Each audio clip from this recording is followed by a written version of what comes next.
നമസ്കാരം. സമരം ചെയ്ത വിദ്യാർത്ഥികൾക്കെതിരെ കേസെടുക്കില്ല എന്ന വാക്ക് സർക്കാർ പാലിക്കുന്നില്ലെന്ന് CJP. പല സംസ്ഥാനങ്ങളിലും വ്യാപകമായി കേസെടുക്കുന്നുണ്ടെന്നും വിദ്യാർത്ഥികൾക്കായി CJP നിയമസഹായ പോർട്ടൽ തുടങ്ങിയതായും CJP വക്താവ് സൗരവ് ദാസ് പറഞ്ഞു. മുതിർന്ന അഭിഭാഷകൻ കപിൽ സിബലിന്റെ സാന്നിധ്യത്തിലായിരുന്നു CJPയുടെ വാർത്താ സമ്മേളനം. പെല്ലറ്റ് ഗൺ ഉപയോഗിച്ചതിൽ അമിത് ഷായുടെ മറുപടി ആവശ്യപ്പെട്ട് പ്രതിപക്ഷം പാർലമെന്റ് സ്തംഭിപ്പിച്ചു. പരീക്ഷാ ക്രമക്കേടിന് ശിക്ഷ കർശനമാക്കാനുള്ള നിയമത്തിന് മേലുള്ള ചർച്ച പാർലമെന്റിൽ നാളത്തേക്ക് മാറ്റിയിട്ടുണ്ട്. ഈ വിഷയം ഇന്ന് സൂപ്പർ പ്രൈം ടൈം ചർച്ച ചെയ്യുമ്പോൾ എന്നോടൊപ്പം ശ്രീ A. സമ്പത്ത്, മുൻ MP, ശ്രീ MN കാരശ്ശേരി, മുതിർന്ന എഴുത്തുകാരൻ, ശ്രീ VP ശ്രീപത്മനാഭൻ, BJP വക്താവ്, ശ്രീ മുഹമ്മദ് ഷമ്മാസ്, കോൺഗ്രസ് നേതാവ് എന്നിവർ. ആദ്യം ശ്രീ VP ശ്രീപത്മനാഭൻ, വിദ്യാർത്ഥികളോട് ചർച്ച ചെയ്ത് അവരുടെ ഡിമാൻഡുകളെല്ലാം അംഗീകരിക്കുന്നു എന്നറിയിച്ചതിന് ശേഷമാണ് അവർ സമരം പിൻവലിച്ചത്. അവരുടെ ഡിമാൻഡുകളിൽ ഒന്ന് കേസ് എടുക്കാൻ പാടില്ല, FIR-കൾ റദ്ദാക്കണം എന്നുള്ളതായിരുന്നു. അത് എഗ്രി ചെയ്തതിന് ശേഷം സമരം അവസാനിച്ചു കഴിഞ്ഞ് എല്ലാവരും വീട്ടിൽ പോയി കഴിഞ്ഞ് ഇപ്പോൾ ആ വിദ്യാർത്ഥികളെ വേട്ടയാടുന്നു എന്നാണ് ആ സംഘടനയുടെ വക്താക്കൾ ആരോപിക്കുന്നത്. അങ്ങനെ ഒരു വാക്കുവ്യത്യാസം കാണിക്കാമോ കേന്ദ്ര സർക്കാർ?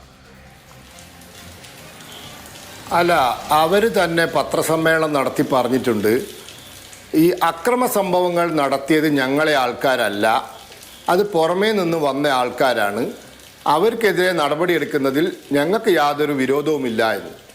അതായത് സമരം ചെയ്യുക എന്ന് പറഞ്ഞാൽ എന്താണ്?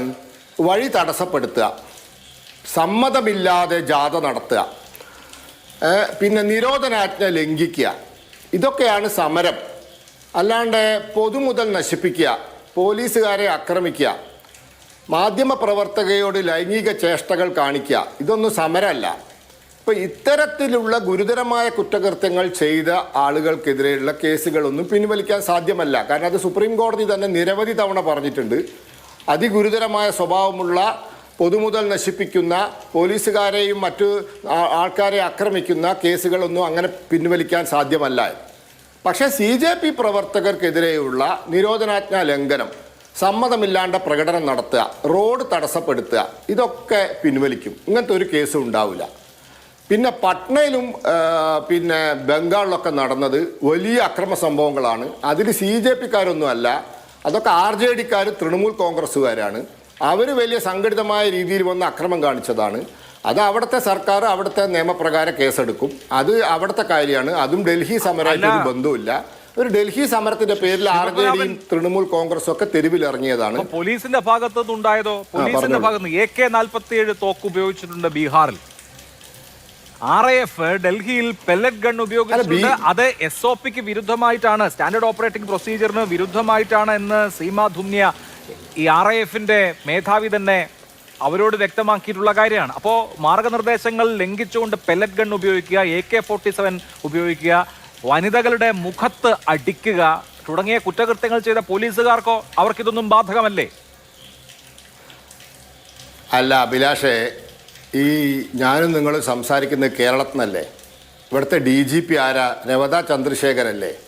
കൂത്തുപറമ്പ് 5 പേരെ വെടിവെച്ച് കൊന്ന കേസിൽ രവത ചന്ദ്രശേഖരൻ്റെ രക്തത്തിന് വേണ്ടി CPM-മാർ ദാഹിച്ചിരുന്നില്ലേ?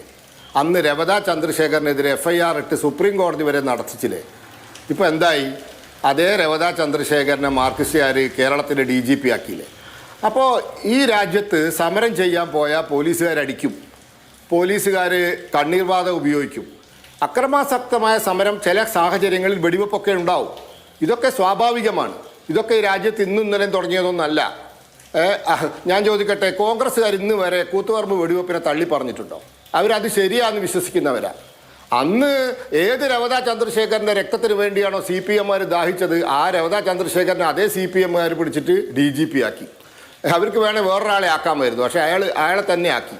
അപ്പോൾ ഇതൊക്കെ പോലീസിനെതിരെ പരാതികളുണ്ടാവും. അതിന് പോലീസ് കമ്മീഷനുണ്ട്. ഇവിടെ അങ്ങനത്തെ ഒരു സംവിധാനമുണ്ട്, പോലീസ് കമ്മീഷനുണ്ട്. ആ കമ്മീഷനിൽ പരാതി കൊടുക്കണം. പോലീസ് അട്രോസിറ്റീസ് കമ്മീഷനുണ്ട്, അവിടെ പരാതി കൊടുക്കണം. സ്വകാര്യ അന്യായം ഫയൽ ചെയ്യാം, കോടതിയിൽ പോകാം, സർക്കാരിന് വേണമെങ്കിൽ അന്വേഷണ കമ്മീഷനെ വെക്കാം. അതൊക്കെ ഈ രാജ്യത്ത് നടക്കും. അതല്ലാതെ സമരം ചെയ്യാൻ പോയാൽ അടി കിട്ടൂല, അല്ലെങ്കിൽ ലാത്തിചാർജ് കിട്ടാൻ പാടില്ല, കണ്ണീർവാതകം കിട്ടാൻ പാടില്ല, അങ്ങനെയൊന്നും പറഞ്ഞാൽ നടക്കാത്ത കാര്യമാണ്.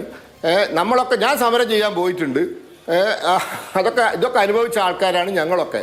സമരം ചെയ്യാൻ പോവാണ്ട കേസ് പ്രതിയായിട്ട് 6 കൊല്ലം നടന്നവനാണ് ഞാൻ അന്ന് പോയിട്ടൊന്നുമില്ല. പക്ഷേ ഞാൻ 12-ാം പ്രതിയായി 6 കൊല്ലം നടക്കേണ്ടി വന്നു. ഇതൊക്കെ ഈ രാജ്യത്ത് സ്വാഭാവികമാണ്. ഇതൊക്കെ കേരളത്തിലും സംഭവിച്ചിട്ടുണ്ട്, ഇന്ത്യയിലെ എല്ലാ സംസ്ഥാനത്തും സംഭവിച്ചിട്ടുണ്ട്. ഇതിന്റെ പേരിലൊന്നും വലിയ ബഹളം ഉണ്ടാക്കിയിട്ടൊന്നും കാര്യമില്ല. ഇതൊക്കെ നമ്മുടെ നിയമ സംവിധാനത്തിൽ ഇതൊക്കെ അതിന് പോംവഴികളുണ്ട്. ആ പോംവഴികൾ തേടുക. ശരി, ഓക്കെ. ശ്രീ എ സമ്പത്ത്, സമരം ചെയ്യാൻ പോയിട്ടല്ലേ തല്ലുവാങ്ങാനും കേസിന് പ്രതിയാകാനും ഒക്കെ നിൽക്കുന്നത് എന്നാണ് അതിന്റെ ഒരു യുക്തി. ഇന്നിപ്പോൾ വലിയ പ്രതിഷേധം CJPയുടെ ഭാഗത്തു നിന്നുണ്ടാവുന്നു. പല സംസ്ഥാനങ്ങളിലും, വിശേഷിച്ച് ബീഹാറിലും ബംഗാളിലും കേസുകൾ അന്യായമായി CJP പ്രവർത്തകർക്ക് നേരെ അല്ലെങ്കിൽ പ്രതിഷേധിച്ച വിദ്യാർത്ഥികൾക്ക് നേരെ എടുക്കുന്നു എന്നവർ ചൂണ്ടിക്കാണിക്കുന്നു. നിയമസഹായ വേദി തുടങ്ങുന്നു. കപിൽ സിബൽ അതിനെ പിന്തുണയ്ക്കുന്നു. ഇങ്ങനെയൊക്കെ കാര്യങ്ങൾ മുമ്പോട്ട് പോവാണ്. അപ്പോൾ ഈ CJP സമരത്തോട് സമ്പൂർണ്ണമായി കീഴടങ്ങി എന്ന പ്രതീതിക്ക് ശേഷം പതുക്കെ വൈരനിര്യാതന ബുദ്ധിയോടുകൂടി പ്രവർത്തിച്ചു തുടങ്ങുകയാണ് എന്ന് വേണമോ മനസ്സിലാക്കാൻ? അഭിലാഷ്, ഇവിടെ ഈ നമുക്ക് പ്രതിഷേധിക്കാനുള്ള അവകാശമുണ്ട്. അത് പ്രതിഷേധിക്കാനുള്ള അവകാശം എന്നത് ജനാധിപത്യത്തിൻ്റെ ഭാഗമാണ്. പ്രതിഷേധിക്കാനുള്ള അവകാശം എന്നത് ഈ TV ചർച്ചകളിൽ മുറികളിൽ വന്നിരുന്നോ നിയമനിർമ്മാണ സഭകളിലോ മാത്രമുള്ള പ്രതിഷേധമല്ല.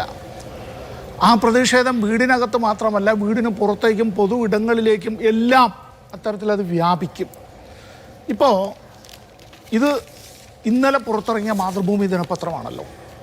ഇന്നലെ പുറത്തിറങ്ങിയ മാതൃഭൂമി ദിനപത്രം, ഈ മാതൃഭൂമി ദിനപത്രം ജയിച്ച് നമ്മൾ ജനാധിപത്യ ഇന്ത്യക്ക് ഒരു സാമൂഹിക പാഠം എന്ന്, വാസ്തവത്തിൽ ഈ സമരം ഒരു സാമൂഹിക പാഠം സമ്മാനിക്കുകയാണ്. സമരത്തിൽ പങ്കെടുക്കുന്നവരെ അത്തരത്തിൽ സമരത്തിൽ പങ്കെടുക്കുമ്പോൾ ആര് സമരവുമായി ബന്ധപ്പെട്ട് പോയിരുന്നാലും പോലീസ് ഏജന്റന്മാർ അത്തരത്തിൽ പ്രകടനത്തിനിടയിലേക്ക് കടന്നു വന്ന് അക്രമങ്ങൾ ഉണ്ടാക്കുന്നതിന് മഫ്റ്റിയിൽ കാര്യങ്ങൾ അവർ കൈകാര്യം ചെയ്യാറുണ്ട്. അതിലുള്ളതിലൊരു അനുഭവസ്ഥനാണ് ഞാൻ കൂടി. ഇനി ഇവരെന്തൊക്കെ ചെയ്യും എന്നുള്ളതിനെക്കുറിച്ചാണ് എങ്കിൽ ഞാൻ അഭിഭാഷകൻ എന്നുള്ള നിലയിൽ മാത്രമല്ലാതെ ഞാനിപ്പോൾ അഭിലാഷിനോട് പറയാം. ഞാൻ പോലീസ് ട്രെയിനിങ് കോളേജിൽ 100 കണക്കിന് പോലീസുകാരികളെയും പോലീസ് ഓഫീസർമാരെയും ഒരു കാലത്ത് പഠിപ്പിച്ചിരുന്നൊരു അധ്യാപകൻ കൂടിയാണ്. സ്വകാര്യ സംഭാഷണങ്ങളിൽ അവർ നിരവധി കാര്യങ്ങൾ ഞാനുമായി പങ്കുവച്ചിട്ടുള്ളത് ഇപ്പോൾ പറയാൻ സമയമില്ല. ഡൽഹിയിൽ ഈ വിദ്യാർത്ഥികളുടെ നേർക്ക് ലാത്തിചാർജ് നടത്തി, കണ്ണുനീർവാതക പ്രയോഗം നടത്തി പിരിച്ചുവിടാനായി എന്നുള്ളത് മാത്രമൊന്നുമല്ല അഭിലാഷേ. ഇത് പെല്ലറ്റുകളാണ്. ഇത് പെല്ലറ്റുകളാണ്. ഞാനീ കാണിക്കുന്ന പെല്ലറ്റ് എന്നുള്ളത് സിവിലിയന്മാർക്ക് ഉപയോഗിക്കാൻ കഴിയുന്ന, എയർഗണ്ണിൽ ഉപയോഗിക്കാൻ കഴിയുന്ന .177 എന്നുള്ള ആ കാലിബറിൽ വരുന്നതാണ്. ഇത് 20 ജൂൾസിന് താഴെയുള്ള ആ ശക്തിയിൽ മാത്രം പ്രയോഗിക്കാൻ കഴിയുന്ന പെല്ലറ്റുകളാണ് ഞാൻ ഈ കാണിക്കുന്നത്. ഇതിവിടെ ഇങ്ങനെ കാണിച്ചു എന്നുള്ളത് കൊണ്ട് മാതൃഭൂമി TVയുടെ മേലും എൻ്റെ പുറത്തൊന്നും കേസുണ്ടാവുകയൊന്നുമില്ല. ഇത് ലൈസൻസ് വേണ്ട. ഈ എയർഗൺ കയ്യിൽ വയ്ക്കുന്നതിനും ഉപയോഗിക്കുന്നതിനും പൊതുവിടങ്ങളിൽ കൊണ്ടുപോകരുത്, അത്തരത്തിൽ അത് പ്രദർശിപ്പിക്കരുത്. എന്നാൽ ഡൽഹി പോലീസ് അവർ പറഞ്ഞത് ഞങ്ങളുടെ കയ്യിൽ എയർഗണ്ണുകളില്ല, ഞങ്ങളുടെ കയ്യിൽ പെല്ലറ്റ് ഗണ്ണുകളില്ല. ഇത് അപ്പോൾ പിന്നെ അവർ വിളിച്ചു വരുത്തിയതാണ് CRPFൻ്റെ RAFനെ, റാപ്പിഡ് ആക്ഷൻ ഫോഴ്സിനെ. ആ റാപ്പിഡ് ആക്ഷൻ ഫോഴ്സാണ് നീല യൂണിഫോമിൽ നമ്മളവിടെ കണ്ടത്, കാമഫ്ലാഷ് ചെയ്തതായിട്ടുള്ള നീല യൂണിഫോമിൽ. അവരുടെ കയ്യിൽ അത്തരത്തിലുള്ള ഗണ്ണുകൾ ഉണ്ടായിരുന്നു, പെല്ലറ്റ് ഗണ്ണുകൾ ഉണ്ടായിരുന്നു, ഷോട്ട് ഗണ്ണുകളാണ്. ഈ 100 കണക്കിന് പെല്ലറ്റുകളാണ് വളരെ പെട്ടെന്ന് 20 ജൂൾസിനപ്പുറമായി അതിവേഗതയിൽ അത് പുറത്തേക്ക് തള്ളുക. ഇത് ഉപയോഗിക്കുന്നതിനെ സംബന്ധിച്ച് സുപ്രീം കോടതി, ഞങ്ങൾ രണ്ടുപേരും അഭിഭാഷകർ കൂടിയാണല്ലോ, ഒന്നിലേറെ തവണ ബഹുമാനപ്പെട്ട സുപ്രീം കോടതി മുന്നറിയിപ്പ് നൽകിയതാണ്. ആ മുന്നറിയിപ്പിന് ആദ്യം എപ്പോഴാണെന്നറിയാമോ അഭിലാഷേ? 2016 ആണ്ടിൽ ജമ്മു കാശ്മീരിൽ അങ്ങനെ റാപ്പിഡ് ആക്ഷൻ ഫോഴ്സ് ജനക്കൂട്ടത്തിന് നേർക്ക് റൈറ്റ് കൺട്രോളിൻ്റെ ഭാഗമായി ലാസ്റ്റ് റിസോർട്ടായി മാത്രം, അതും മുട്ടിന് താഴെ മാത്രം വെടിവെക്കാനായി സ്റ്റാൻഡേർഡ് ഓപ്പറേറ്റിംഗ് പ്രൊസീജിയർ SOPയിൽ പറഞ്ഞിട്ടുള്ളത്. ജനക്കൂട്ടത്തിൻ്റെ മുഖത്തിനും നെഞ്ചത്തും നേർക്കുമെല്ലാം അങ്ങനെ നിറയൊഴിച്ചപ്പോൾ കുട്ടികൾ ഉൾപ്പെടെ കൊല്ലപ്പെട്ടു.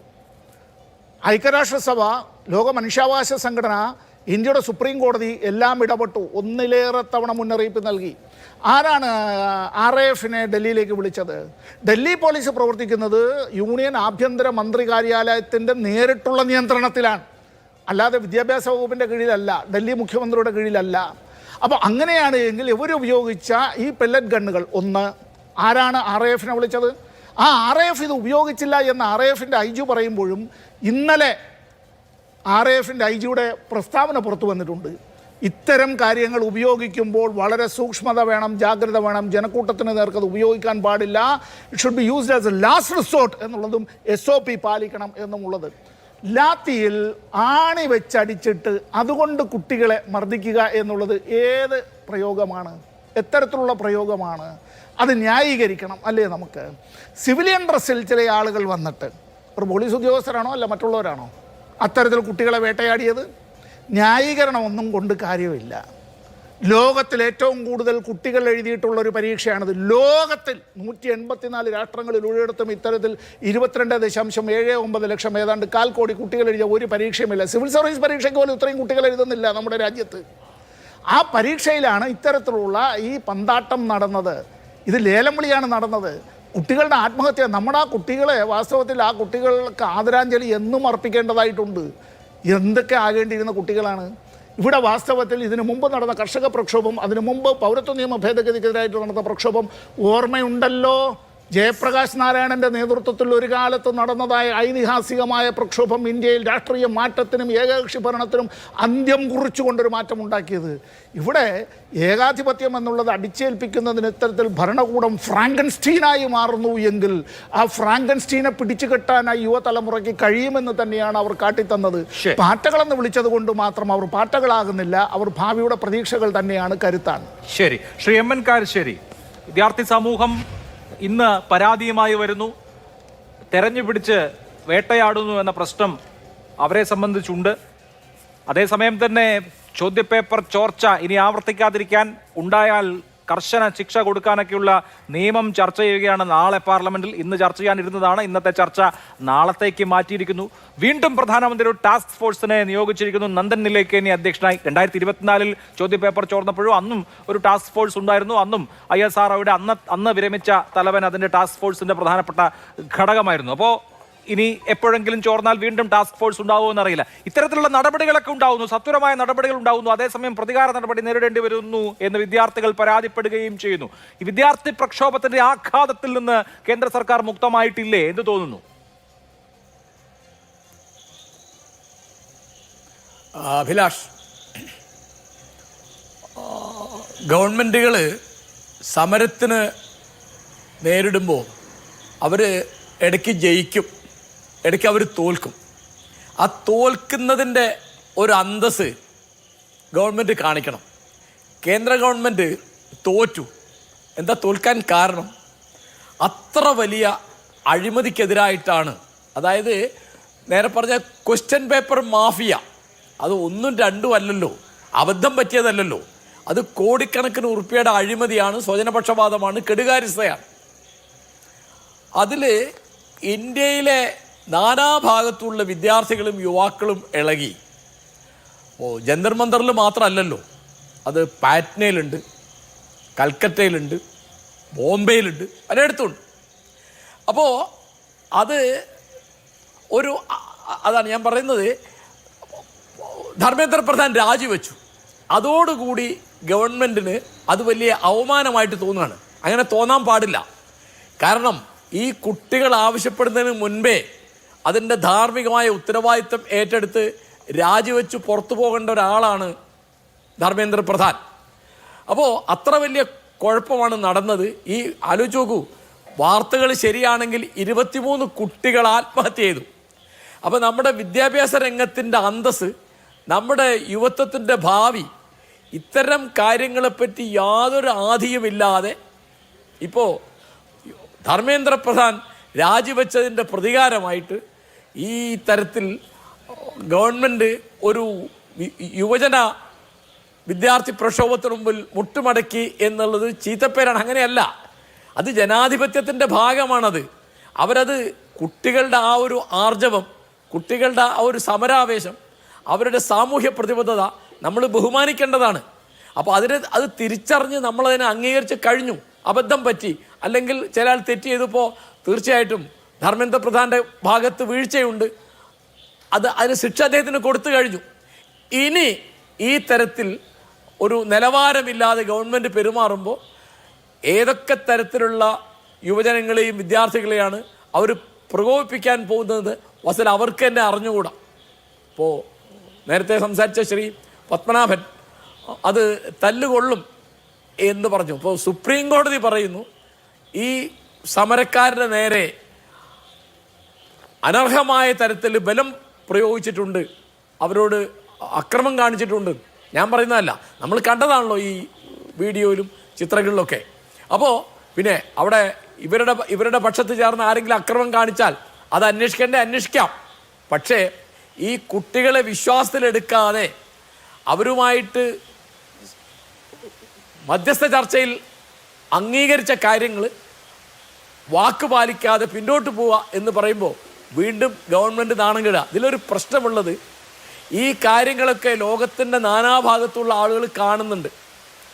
ഇന്ത്യയിൽ പ്രത്യേകിച്ച് പ്രസിദ്ധമായ അതിൻ്റെ തലസ്ഥാനത്ത് ഡൽഹിയിൽ ഈ തരത്തിൽ കാര്യം നടക്കുമ്പോൾ അത് ലോക മാധ്യമങ്ങളൊക്കെ വളരെ കൃത്യമായി റിപ്പോർട്ട് ചെയ്യുന്നുണ്ട്. അപ്പം നമ്മൾ നാണം കെട്ട് ലോകത്തിനു മുമ്പിൽ നിൽക്കുന്ന ഒരു അവസ്ഥ ഉണ്ടാവരുത്. ആ തരത്തിലുള്ളൊരു തിരിച്ചറിവ്, അതായത് ഇന്ത്യ എന്ന് പറയുന്നത് ഗവൺമെൻറ് മാത്രമല്ല, ഈ ജനങ്ങളും കൂടിയതാണ്. പ്രത്യേകിച്ച് നമ്മുടെ ഭാവി എന്ന് പറയുന്നത് ഇപ്പോൾ ദേശീയതയിലുള്ള അഭിമാനമാണല്ലോ പറഞ്ഞത്. നമുക്ക് ഏറ്റവും അഭിമാനിക്കാനുള്ള ആരെ പറ്റിയാണ്? നമ്മുടെ യുവാക്കളെ പറ്റിയാണ്.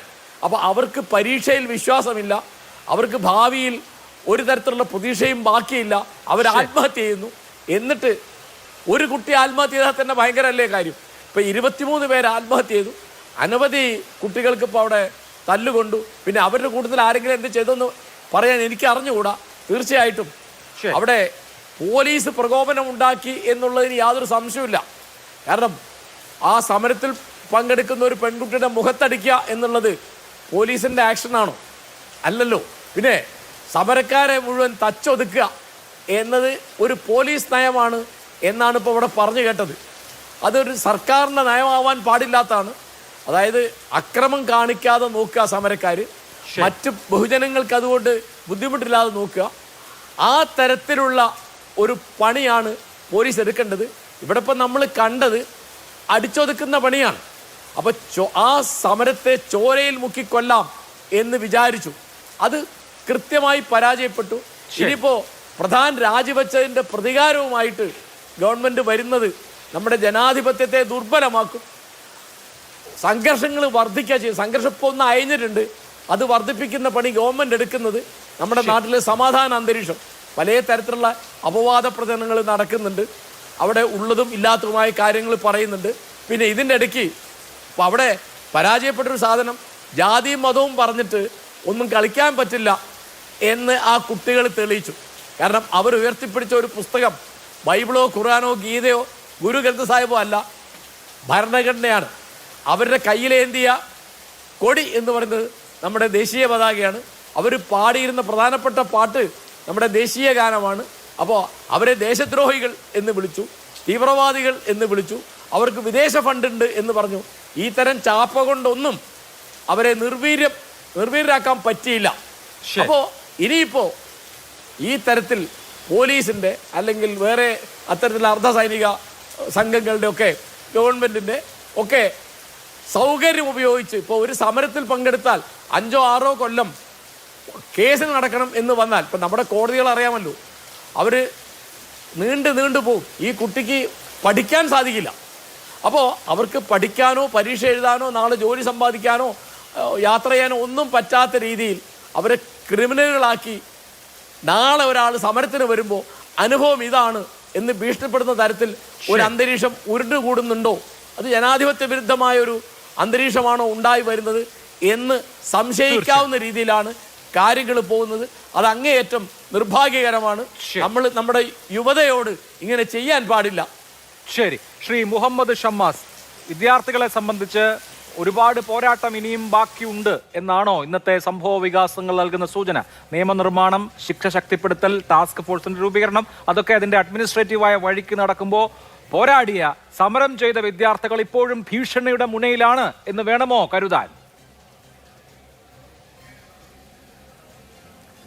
തീർച്ചയായും അഭിലാഷ്, ആ രീതിയിൽ തന്നെ വേണമല്ലോ. നമുക്ക് ഇപ്പോൾ കേന്ദ്ര സർക്കാരും BJP ഒക്കെ ഈ സമരം ചെയ്ത വിദ്യാർത്ഥികളോട്, വിദ്യാർത്ഥി നേതാക്കളൊക്കെ സ്വീകരിക്കുന്ന സമീപനത്തിൽ നിന്ന് മനസ്സിലാക്കേണ്ടത്, യഥാർത്ഥത്തിൽ നരേന്ദ്രമോദി ഗവൺമെൻറ് നിരവധിയായ പ്രക്ഷോഭങ്ങളെയും ഈ പറഞ്ഞ രീതിയിലുള്ള സമരങ്ങളെയൊക്കെ നേരിടേണ്ടി വന്നിട്ടുണ്ട്. അതിലേറ്റവും ശക്തമായതും ഈ പറഞ്ഞ വലിയ രീതിയിലുള്ള രാജ്യമൊന്നാകെ അലയടിച്ചതും വലിയൊരു പിന്തുണ മറ്റ് രാഷ്ട്രീയത്തിനോ മറ്റേതെങ്കിലും തരത്തിലുള്ള താല്പര്യങ്ങൾക്കെല്ലാം അപ്പുറത്തേക്ക് വലിയൊരു പിന്തുണയാർജിച്ച ഒരു കരുത്ത് കാട്ടാൻ കഴിഞ്ഞൊരു സമരം കൂടിയാണ് ഈ രാജ്യത്തെ വിദ്യാർത്ഥികളുടെ മുന്നേറ്റം പരീക്ഷാ ക്രമക്കേടുമായി ബന്ധപ്പെട്ട് ഉയർന്നു വന്നത്. CJP ഉൾപ്പെടെ അതിനകത്ത് കൃത്യമായ ഒരു പങ്ക് വഹിച്ചു. ഒരു ആക്ഷേപഹാസ്യത്തിൻ്റെ പുറത്ത് ഈ പറഞ്ഞ സുപ്രീം കോടതിയുടെ ചീഫ് ജസ്റ്റിസിൻ്റെ ഭാഗത്തുനിന്നുണ്ടായ ഒരു പരാമർശത്തിൻ്റെ പുറത്തേക്ക് ഉദയം ചെയ്തതാണെങ്കിൽ പോലും ഒരുപക്ഷെ രാജ്യത്തെ ഭരണകൂടം തന്നെ ആദ്യഘട്ടത്തിൽ ഇതിനെ അങ്ങ് നിസ്സാരവൽക്കരിച്ച് തള്ളിക്കളഞ്ഞപ്പോൾ അവരാരും പ്രതീക്ഷിക്കാത്ത രീതിയിലേക്ക് ആ മൂവ്മെൻറ്റിന് ശക്തി ഉണ്ടാകുന്ന ഒരു സാഹചര്യമുണ്ടായി. ഇതൊക്കെയാണെങ്കിൽ പോലും ഏറ്റവും ഒടുവിൽ സർക്കാർ അവരോടൊരു പ്രതികാര നടപടി ചെയ്യുന്നു എന്ന് തന്നെ കൃത്യമായി മനസ്സിലാക്കേണ്ടിയിരിക്കുന്നു. കാരണം ഇനിയൊരു ഇപ്പോൾ കാരശ്ശേരി മാഷ് പറഞ്ഞ് അവസാനിപ്പിച്ചെടുത്തു, ഇനിയൊരു സമരം ഉണ്ടാകാൻ വേണ്ടി പാടില്ല. ഇനിയൊരു പ്രക്ഷോഭം സമാനമായ രീതിയിൽ ഉണ്ടായാൽ അത് തങ്ങൾക്ക് ഉൾക്കൊള്ളാൻ കഴിയുന്നതിനപ്പുറത്തേക്കായിരിക്കുമെന്ന ഒരു ചിന്താഗതി ഈ രാജ്യത്തെ ഭരണകൂടത്തെ സംബന്ധിച്ചുണ്ടായിരിക്കുന്നു എന്ന് തന്നെയാണ് ഇതിൽ നിന്ന് മനസ്സിലാകുന്നത്. കാരണം ഒരു കാര്യം കൂടി ഇതിനകത്ത് നമുക്ക് മനസ്സിലാക്കേണ്ടതുണ്ട്. ഏതെങ്കിലും തരത്തിൽ സർക്കാർ ഇതിനകത്ത് ഇനി അങ്ങോട്ട് ഇങ്ങനെ ഒരു സമരം ചെയ്യേണ്ടുന്ന സാഹചര്യം ഉണ്ടാകില്ല എന്നതിനകത്ത് ഒരു വിശ്വാസം സർക്കാരിനെ സംബന്ധിച്ചില്ല. നാളെയും പരീക്ഷാ പേപ്പറുകൾ ചോദ്യങ്ങൾ ചോർന്നേക്കാം. ഈ പറഞ്ഞ ഇന്ന് നടക്കുന്ന ക്രമക്കേടും കൊള്ളയൊക്കെ വീണ്ടും ആവർത്തിക്കപ്പെട്ടേക്കാം. ഇനിയും സമരങ്ങൾ ഉണ്ടായേക്കാം. അങ്ങനെയുള്ള സമരങ്ങൾ ഉണ്ടാവാതിരിക്കാനുള്ള മുൻകരുതലാണ് ഇപ്പോൾ നടന്നുകൊണ്ടിരിക്കുന്നത്. ഏതെങ്കിലും തരത്തിൽ ആത്മാർത്ഥമായ ഒരു സമീപനമല്ല, മറിച്ച് സമരത്തിന് ആളിറങ്ങാതിരിക്കാൻ ഈ പറഞ്ഞ സമരം നടന്നുകൊണ്ടിരിക്കുന്ന ഘട്ടത്തിൽ തന്നെ ആ സമരത്തിലേക്കുള്ള പ്രതിഷേധത്തിലേക്കുള്ള ഒഴുക്ക് തടയാനുള്ള പ്രചരണങ്ങൾ വളരെ സജീവമായി പല സ്ഥലത്തും നടന്നിരുന്നു. കേരളത്തിൽ ഉൾപ്പെടെയുള്ള ചില ഓൺലൈൻ മാധ്യമങ്ങളൊക്കെ ഉപയോഗപ്പെടുത്തി ആ സമരത്തിന് പോകുന്ന ആളുകളുടെയൊക്കെ പാസ്പോർട്ട് കണ്ടുകെട്ടും, രാജ്യത്ത് പിന്നീട് വലിയ നിയമ നടപടികൾ നേരിടേണ്ടി വരും, ആ രീതിയിലേക്ക് ഇവരുടെ ജോലിയെയും മറ്റ് പഠനത്തെ എല്ലാം ബാധിക്കുന്ന രീതിയിലേക്ക് ഉണ്ടാകും എന്നൊക്കെ പറഞ്ഞ് ഏറ്റവും ഒടുവിൽ ധർമ്മേന്ദ്ര പ്രധാൻ രാജിവെച്ചപ്പോൾ അദ്ദേഹത്തിൻ്റെ സന്ദേശത്തിൻ്റെ ഭാഗമായി വന്നതുപോലും എന്താണ്, ഇതന്ന് ഈ രാജ്യത്തെ വിദ്യാർത്ഥികളെല്ലാം അല്ലെങ്കിൽ സമരം ചെയ്യുന്ന യുവാക്കളെ സംബന്ധിച്ച് അവർ വലിയ നിയമ പോരാട്ടത്തിന് അല്ലെങ്കിൽ അവരുടെ ഭാവിയെ ബാധിക്കുന്ന പ്രശ്നം എന്നൊക്കെ പറഞ്ഞാണ് അതിനെ മറ്റൊരു ആംഗിളിലേക്ക് കൊണ്ടുചെന്ന് എത്തിക്കാൻ വേണ്ടി ശ്രമിച്ചു. യഥാർത്ഥത്തിൽ ഈ വിദ്യാർത്ഥികളുടെ ഭാവിയെ സംബന്ധിച്ച് ഒരു അല്പം ആശങ്ക ഉണ്ടായിരുന്നുവെങ്കിൽ ഈ സമരത്തിന് പോലും നിൽക്കാതെ അദ്ദേഹം നേരത്തെ മുമ്പ് ധർമ്മേന്ദ്ര പ്രധാൻ നമ്മൾ കണ്ടിട്ടുണ്ട്, CBSEയുടെ റീവാലുവേഷനുമായി ബന്ധപ്പെട്ട് ഉൾപ്പെടെയുള്ള വലിയ വിഷയങ്ങൾ ഓൺലൈൻ സ്ക്രീനിങ്ങുമായി ബന്ധപ്പെട്ട് നടന്ന വാല്യുവേഷനുമായി ബന്ധപ്പെട്ട വിഷയത്തിൽ പിഴവ് പറ്റിയെന്ന് ബോധ്യപ്പെട്ട് അദ്ദേഹം ഒറ്റയടിക്ക് വന്നത് എനിക്ക് തെറ്റുപറ്റിപ്പോയി എന്ന് പറഞ്ഞങ്ങ് അദ്ദേഹം പോയി. ആ രീതിക്കപ്പുറത്തേക്ക് ഒരു ധാർമ്മികത ഉയർത്തിപ്പിടിച്ച് അന്ന് അദ്ദേഹം രാജിവെക്കാൻ ഈ നീറ്റ് വിഷയവുമായി ബന്ധപ്പെട്ട് തയ്യാറായിരുന്നുവെങ്കിൽ ഈ പറയുന്ന ഒരു പ്രശ്നങ്ങളും ഇല്ല. വളരെ കൃത്യമായി ഇതിനകത്ത് ഒരു നടപടി ഉണ്ടായിരുന്നെങ്കിൽ ഇതിപ്പോൾ ഏറ്റവും ഒടുവിൽ NTA-യിലെ 46 ജീവനക്കാരെ പിരിച്ചുവിട്ട് താൽക്കാലിക ജീവനക്കാരെ പിരിച്ചുവിട്ടിട്ടൊക്കെയാണ് ഇതിനകത്ത് ഈ പൊടിക്കൈകൾ പ്രയോഗിച്ച് മുന്നോട്ട് പോകുന്നത്. ചർച്ചകൾ എത്ര നടത്തിയിട്ടും BJP അതിൻ്റെ തനി സ്വഭാവം, നരേന്ദ്രമോദി തുടക്കത്തിൽ എന്ന് അധികാരത്തിൽ വരുന്നോ അന്ന് മുതൽ ജനങ്ങളെ പറഞ്ഞ് പറ്റിച്ചുകൊണ്ട് മുന്നോട്ട് പോയ പാരമ്പര്യമുള്ള ഒരു ഭരണാധികാരിയാണ്. സമാനമായ രീതിയിൽ തന്നെ ഇപ്പോൾ ചർച്ചയുടെ പേരിൽ നൽകിയിട്ടുള്ള ഉറപ്പുകൾ പോലും സാമാന്യ മര്യാദയുടെ ഫലമായി നൽകേണ്ട ഉറപ്പുകൾ, പാലിക്കേണ്ട ഉറപ്പുകൾ പോലും പാലിക്കാതെ മുന്നോട്ട് പോകുന്ന ഒരു പതിവ് പറ്റിക്കൽ തന്ത്രം തന്നെ സ്വീകരിക്കുന്നു. ഇപ്പോൾ എന്നിട്ട് അത് ചൂണ്ടിക്കാണിക്കുമ്പോൾ ഇപ്പോൾ ഇവിടെ ശ്രീപത്മനാഭ പോലുള്ള ആളുകൾ പറയുകയാണ്, എന്താണ്, നിങ്ങൾ കമ്മീഷനെ സമീപിച്ചോളൂ, ഇങ്ങനെയുള്ള സംഭവങ്ങളൊക്കെ ഉണ്ടാകും, പോലീസ് നടപടി ഉണ്ടെങ്കിൽ അതിൻ്റെ മേലെ അതോറിറ്റി ഉണ്ട്, വേണമെങ്കിൽ കോടതിയിൽ പോയിക്കോളൂ എന്നൊക്കെ പറഞ്ഞിട്ട് അതൊന്നും കേട്ടോണ്ട് പോകാനുള്ള മര്യാദയും അതനുസരിച്ചുള്ള ക്ഷമയും എന്തായാലും തൽക്കാലം നിലവിലെ സാഹചര്യത്തിൽ ഈ രാജ്യത്തെ വിദ്യാർത്ഥി യുവതലമുറയ്ക്കില്ല. അവർ നിങ്ങൾ കരുതിയതിനപ്പുറത്തേക്കുള്ള ഒരു അസാധ്യമായ രീതിയിലുള്ള പോരാട്ട വീര്യമുള്ള ഒന്നാണ് എന്നും താങ്കൾക്ക് മനസ്സിലായിട്ടില്ലെങ്കിലും എന്തായാലും സാധാരണഗതിയിൽ 8 മണിക്കൊക്കെ പ്രത്യക്ഷപ്പെടുന്ന നരേന്ദ്രമോദി അർദ്ധരാത്രി പ്രത്യക്ഷപ്പെട്ടപ്പോൾ ഈ രാജ്യത്തെ യുവാക്കളുടെ ടേസ്റ്റ് എന്താണ്, അവരുടെ ഒരു രീതി എന്താണ്, എങ്ങനെയാണ് അവർ കാര്യങ്ങളെ ഗൗരവത്തോട് കാണുന്നത്, അവർ പഴയ രീതിയിലേക്കല്ല എന്നുള്ള ബോധ്യം ചുരുങ്ങിയ പക്ഷം പ്രധാനമന്ത്രിക്കെങ്കിലും ഉണ്ടായതുകൊണ്ടായിരിക്കണം ഏറ്റവും ഒടുവിലെങ്കിലും ഈ ധർമ്മേന്ദ്ര പ്രധാൻ ഉൾപ്പെടെ രാജിവെക്കുന്ന സാഹചര്യവും അദ്ദേഹം ഇൻസ്റ്റഗ്രാമിലൊക്കെ സജീവമാകാനൊക്കെ പറയുന്ന സാഹചര്യമൊക്കെ ഉണ്ടായതെന്നാണ് എനിക്ക് അക്കാര്യത്തിൽ മനസ്സിലാക്കാൻ കഴിയുന്നത്. ശരി, ശ്രീ പത്മനാഭൻ, ധർമ്മേന്ദ്ര പ്രധാന്റെ രാജി എന്ന് പറയുന്നത് കേന്ദ്ര സർക്കാരിന്റെ വലിയൊരു കീഴടങ്ങലാണ്. അത് അനിവാര്യമാക്കിയ ഘടകം എന്താണ്? അത് സമരത്തിൽ പങ്കെടുത്ത ആളുകളുടെ എണ്ണം കണ്ടിട്ടാണെന്ന് ഞാൻ വിചാരിക്കുന്നില്ല. മറിച്ച് ഒരു തലമുറയെ ആകെ തന്നെ എതിർപക്ഷത്ത് നിർത്താൻ സർക്കാർ ഉദ്ദേശിക്കുന്നുണ്ടാവില്ല. ഒരു ട്രസ്റ്റ് ഡെഫിസിറ്റ് പുതിയ ജനറേഷനും സർക്കാരും തമ്മിലുണ്ട്. പ്രത്യേകിച്ച് 15-നും 25-നും ഇടയ്ക്ക് പ്രായമുള്ള യുവാക്കൾക്കിടയിലുണ്ട്. അത് അഡ്രസ് ചെയ്യണമെന്ന് സർക്കാർ വിചാരിക്കുന്നുണ്ടാകും സ്വാഭാവികമായും. BJP-യെ പിന്തുണയ്ക്കുന്ന വീടുകളിൽ നിന്ന് വരുന്ന കുട്ടികൾ പ്രധാനമന്ത്രിക്കെതിരെയും BJP-ക്കെതിരെയും സർക്കാരിനെതിരെയും മുദ്രാവാക്യം വിളിക്കുന്നത് അനവസരപ്പെടുത്തുന്നുണ്ടാവും തീർച്ചയായും. അപ്പോൾ ആ ട്രസ്റ്റ് ഡെഫിസിറ്റ് പരിഹരിക്കാനാണ് എങ്കിൽ പറഞ്ഞ വാക്കെല്ലാം പാലിക്കുകയല്ലേ വേണ്ടത്? സാങ്കേതികത്വം പറഞ്ഞ് ആ കേസാണ് ഈ കേസാണെന്ന് പറഞ്ഞ് വീണ്ടും ആ സമൂഹത്തെ ശത്രുപക്ഷത്തേക്ക് കൊണ്ടുപോവുക എന്ന് പറയുന്നത് അത്ര ബുദ്ധിയുള്ള കാര്യമല്ലല്ലോ. അല്ല അഭിലാഷ, ഞാൻ അതിന് ഉത്തരം പറയാം. അതിന് മുന്നേ 2-3 കാര്യങ്ങൾ സൂചിപ്പിക്കട്ടെ. ഇവിടെ CIA സമരത്തിൻ്റെ പറ്റിയിട്ട് സമ്പത്ത് സാറ് പറഞ്ഞു. എൻ്റെ പൊന്നു സമ്പത്ത് സാറെ, കഴിഞ്ഞ ദിവസം ആം ആദ്മി പാർട്ടിയുടെ ഡൽഹിയിലെ മുനിസിപ്പൽ കൗൺസിലറെ ജീവപര്യന്ത തടവിന് ശിക്ഷിച്ചു. എന്താ ചെയ്തറിയോ? അയാളും കുറച്ച് ആൾക്കാർ CIA സമരത്തിൻ്റെ ഭാഗമായി അൻകിത് ശർമ്മ എന്ന് പറയുന്ന കേന്ദ്ര സർക്കാരിൻ്റെ ഇൻ്റലിജൻസ് ബ്യൂറോ ഉദ്യോഗസ്ഥനെ കുത്തിക്കൊന്ന് ശവം തോട്ടിലേക്ക് എറിഞ്ഞു. ഇതാണോ CIA സമരം? ഡൽഹിയിൽ നടന്നത് ഇതാണ്. ആരെ ശിക്ഷിച്ചറിയോ? ആം ആദ്മി പാർട്ടിൻ്റെ കൗൺസിലർ താഹിർ ഹുസൈൻ. പിന്നെ താങ്കളിപ്പോൾ വലിയ പോലീസിനെ നിയന്ത്രിക്കേണ്ട കാര്യമൊക്കെ പറഞ്ഞു. ആ യൂത്ത് കോൺഗ്രസിൻ്റെ ആൾക്കാർ കരിങ്കൊടി കാണിച്ചതിന് അവരെ ലോക്കൽ പോലീസ് കസ്റ്റഡിയിലെടുക്കുകയും ചെയ്തു. അതാണ് കഷ്ടം. അവരെ കയ്യിൽ ആകെയുള്ളത് കറുത്ത തുണിയാണ്. അവരെ ലോക്കൽ പോലീസ് കസ്റ്റഡിയിലെടുത്ത ശേഷം പിണറായി വിജയൻ്റെ ഇടവും വലവും നിന്ന് അയാളെ സംരക്ഷിക്കേണ്ട ഗൺമാൻമാർ പോയി പേപ്പട്ടിയെ തല്ലും പോലെ തല്ലിയിട്ട് രക്ഷാപ്രവർത്തനം എന്ന് പറഞ്ഞ് നടന്നവരല്ലേ നിങ്ങൾ ഇപ്പോഴും അഭിപ്രായം മാറ്റിയിട്ടുണ്ടോ? ഇനി അതും പോട്ടെ, അന്വേഷിച്ച പോലീസ് ഉദ്യോഗസ്ഥന്മാർ ഇവരെ കുറ്റക്കാരാണെന്ന് കണ്ട് റിപ്പോർട്ട് കൊടുത്തപ്പോൾ നിങ്ങളെ കണ്ണിലുണ്ണിയായ ADGP അത് മുക്കിയിട്ട് ഇപ്പൊ സസ്പെൻഷൻ വാങ്ങിയിരിക്കുക. ഇപ്പോഴും നിങ്ങൾ അതിനെ ന്യായീകരിച്ച് നടക്കുകയല്ലേ? നിങ്ങൾ വേണം ഇതൊക്കെ പറയാൻ. പിന്നെ കോൺഗ്രസ്സുകാരാ, ഞാൻ ചോദിക്കട്ടെ, നിങ്ങൾ ഈ കേരളത്തിൽ നിന്ന് അധികാരത്തിലിരിക്കുന്നതിൻ്റെ ഒരു പ്രധാന കാരണം ശബരിമല വിഷയമല്ലേ? ശബരിമല വിഷയത്തിൽ സമരം ചെയ്ത ആളുകൾ ഇപ്പോഴും കോടതി കയറി ഇറങ്ങുക. നിങ്ങളുടെ സർക്കാർ വന്നിട്ട് എത്ര ദിവസമായി? ഏതെങ്കിലും ഒരു കേസ് നിങ്ങൾ പിൻവലിച്ചോ? ശബരിമല യുവതീ പ്രവേശനവുമായി ബന്ധപ്പെട്ട് 2018-19 കാലത്ത് എത്ര കൊല്ലായി അറിയോ? സെഷൻസ് കോടതി ഞാൻ വന്നാൽ കാണിച്ചു തരാം. കോഴിക്കോട് മാറാട് സ്പെഷ്യൽ കോടതിയിൽ നിങ്ങൾ എൻ്റെ കൂടെ വന്നാൽ കാണിച്ചു തരാം. 5-6 കേസിൽ ഇന്നും ആളുകൾ കഴിഞ്ഞ 6-7 വർഷമായി നടക്കുക. നിങ്ങളെ അധികാരത്തിലേറ്റാൻ സഹായിച്ച വിഷയമാണ്. ഒരു കേസ് പോലും നിങ്ങൾ പിൻവലിച്ചിട്ടില്ല. ഇനി അതും പോട്ടെ, കഴിഞ്ഞ ദിവസം KPCC ഓഫീസിലേക്ക് BJP ഒരു മാർച്ച് നടത്തി. ആ മാർച്ചിൽ പങ്കെടുത്ത BJPയുടെ വനിതാ പ്രവർത്തകരുടെ മുഖത്ത് പോലീസ് അടിച്ചില്ലേ? നിങ്ങൾ വല്ല നടപടി എടുത്തോ? നോക്കൂ, ഇതൊക്കെ ഇന്ത്യയിൽ എല്ലാ സ്ഥലത്തും പോലീസിൻ്റെ സ്വഭാവം ഒന്നാണ്. പോലീസ് സംവിധാനത്തിൻ്റെ സ്വഭാവം ഒന്നാണ്. അപ്പോൾ ഇതൊക്കെ നമുക്ക് പരിഹരിക്കണമെങ്കിൽ BJPയെ കുറ്റം പറഞ്ഞിട്ടുള്ള ഇത് പരിഹരിക്കാൻ പറ്റൂല. അത് നടക്കാത്ത കാര്യം. BJPയുടെ പോലീസൊന്നല്ല, ഞങ്ങൾ റിക്രൂട്ട് ചെയ്ത ആൾക്കാരൊന്നല്ല ഡൽഹിയിൽ ഇരിക്കുന്നത്. ഞങ്ങൾ അധികാരത്തിൽ വന്നിട്ട് 12 കൊല്ലമായിട്ടില്ല. അതിൻ്റെ മുന്നേ റിക്രൂട്ട് ചെയ്ത ആൾക്കാർ അവിടെ ഇരിക്കുന്നത്. ഷീലാ ദീക്ഷിത് ഭരിക്കുമ്പോഴും മൻമോഹൻ സിംഗ് ഭരിക്കുമ്പോഴൊക്കെ റിക്രൂട്ട് ചെയ്ത ആൾക്കാരാണ്. അപ്പോൾ ഇതൊന്നും ഒരു പാർട്ടിക്ക് ഒരു പോലീസില്ല. പോലീസിനൊരു പൊതു സ്വഭാവമുണ്ട്, നിയമത്തിനൊരു സ്വഭാവമുണ്ട്. സുപ്രീം കോടതി പറഞ്ഞിട്ടുണ്ട് ഗുരുതരമായ കേസുകൾ പിൻവലിക്കാൻ പാടില്ല എന്ന്. പിൻവലിക്കണമെങ്കിൽ അടികിട്ടിയ ആളെ പെർമിഷൻ വേണം. ആരുടെ വാഹനമാണോ തകർത്തത് അയാളുടെ പെർമിഷൻ വേണം. ഒരാളുടെ വാഹനം, ഒരു ഡിപ്പാർട്ട്മെന്റ് വക വാഹനം തകർത്തിട്ടുണ്ടെങ്കിൽ ആ തകർത്ത ഡിപ്പാർട്ട്മെന്റിന് സമ്മതം കൊടുക്കാൻ പറ്റുമോ? ഒരു സ്വകാര്യ വ്യക്തിക്ക് സമ്മതം കൊടുക്കാം, ഡിപ്പാർട്ട്മെന്റിന് സമ്മതം കൊടുക്കാൻ പറ്റുമോ? ഒരു പോലീസുകാരനെ തലതല്ലി പൊളിച്ചിട്ടുണ്ടെങ്കിൽ ആ പോലീസുകാരെ കോടതിയിൽ ഹാജരാക്കിയിട്ട് എനിക്ക് കേസ് വിഡ്രോ ചെയ്യുന്നതിന് വിരോധമല്ല എന്ന് പറയണം. അത് അയാൾക്ക് വേണമെങ്കിൽ പറയാതിരിക്കാം. കാരണം അത് വ്യക്തിപരമായ പേഴ്സണൽ ഇഞ്ചുറിയാണ്. ഇതൊക്കെയാണ് വിഷയം. പിന്നെ അഭിലാഷ് പറയുന്നു ഞങ്ങൾ കീഴടങ്ങി. ഞാൻ ചോദിക്കട്ടെ അഭിലാഷേ, ഈ മറ്റേ എന്താ പറയാ, നമ്മുടെ അണ്ണാ ഹസാരെ സമരം ചെയ്യാൻ പോയപ്പോൾ ഈ UPA സർക്കാരിന് ആരെങ്കിലും സംസാരിക്കാൻ പോയോ? ഒരാൾ സംസാരിക്കാൻ പോയോ? ഞങ്ങൾ കർഷക സമരത്തിന് സംസാരിക്കാൻ പോയി. അവസാനം കർഷകർ പിടിവാശിയായപ്പോൾ നരേന്ദ്രമോദി കർഷക നിയമം പിൻവലിച്ച് അവരോട് ക്ഷമ പറഞ്ഞു. ഇവിടെ ഞങ്ങൾ സംസാരിക്കാൻ പോയി. ഞങ്ങളുടെ മന്ത്രിയുടെ കൈയോട് സൂപ്പ് വാങ്ങി കുടിച്ചിട്ടാണ് വാങ്ചുക്ക് നിരാഹാരം അവസാനിപ്പിക്കുന്നത്. ഞങ്ങൾ അവരോട് അങ്ങോട്ട് സംസാരിക്കാൻ പോവുകയാണ്. അവർ പറഞ്ഞു മന്ത്രിയുടെ വീട്ടിൽ വരില്ല, ന്യൂട്രൽ വെന്യൂവിന് വേണം. ഓ ആയിക്കോട്ടെ, അവിടെയും പോയില്ലേ?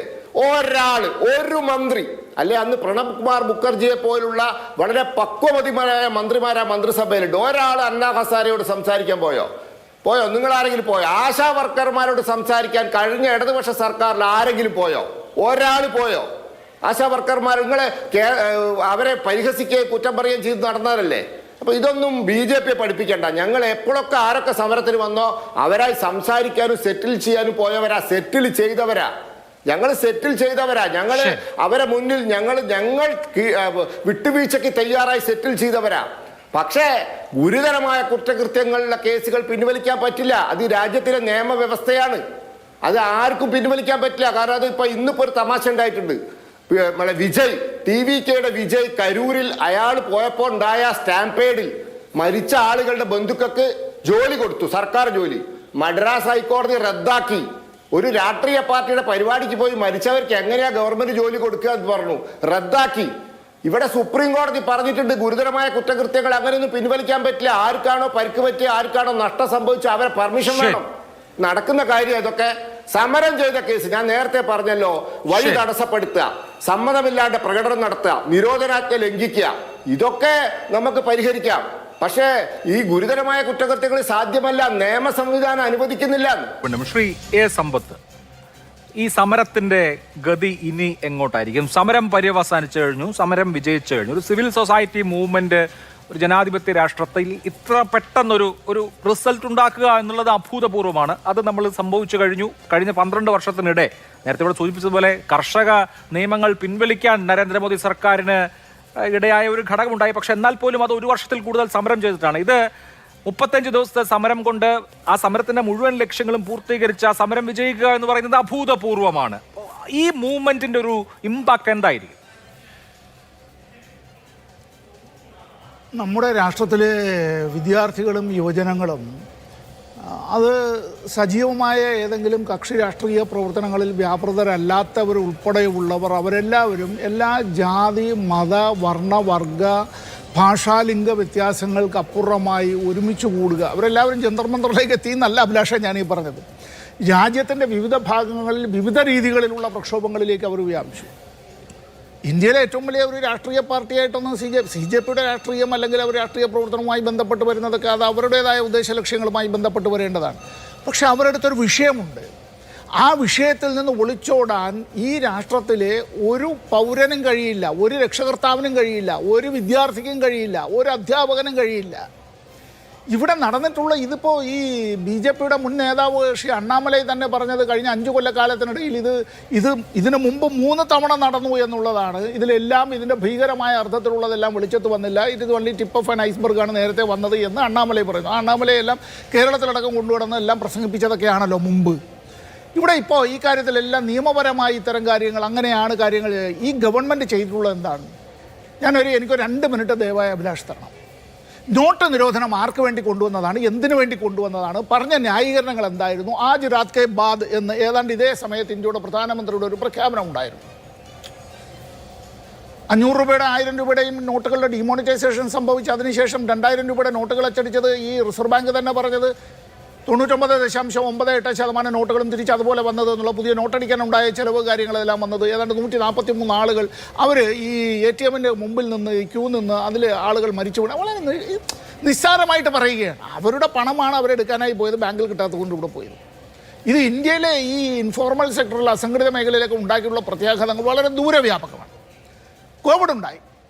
കോവിഡ്-19 വന്നതിന് ശേഷം ഉണ്ടായിട്ടുള്ളത് അസംഘടിത മേഖലയിലും കാർഷിക മേഖലയിലും അതുപോലെ തന്നെ ഈ മറ്റ് പ്രവാസി തൊഴിലാളികളായി അത് ഇതര സംസ്ഥാനങ്ങളിൽ നിന്ന് പണിയെടുക്കാനായി വന്നിട്ടുള്ള ആൾ സുപ്രീം കോടതിക്ക് ഇടപെടേണ്ടതായിട്ട് വന്നു. മറന്നു പോകരുത് ഇത്തരം കാര്യങ്ങൾ.